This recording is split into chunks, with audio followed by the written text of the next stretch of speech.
Danone fait partie de ces quelques stars de la cote qui, à l'image de L'Oréal, Air Liquide ou Essilor, ont habitué les analystes à une grande constance dans leur performance du fait d'une stratégie claire et peu discutée et ne suscitent pour cette raison aucune inquiétude.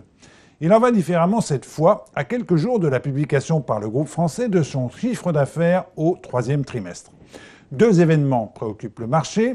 Les conséquences du rappel par Danone dans plusieurs pays d'Asie de l'eau de lait infantile provenant d'un fournisseur néo-zélandais, Fonterra, après une fausse alerte au botulisme cet été.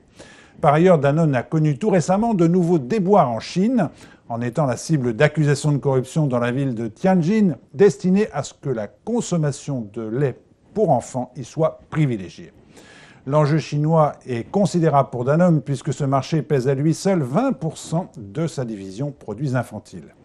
Pourtant, les analystes ne s'attendent pas a priori à un fort impact sur la croissance du groupe, les autres activités, les eaux minérales et les produits lactés, devant compenser le trou d'air prévisible dans les aliments infantiles.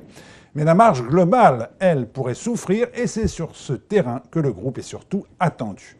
Le consensus des analystes est une baisse d'1 demi-point de la marge opérationnelle sous l'effet d'un fort recul en Chine, où il est vrai d'être aujourd'hui particulièrement confortable.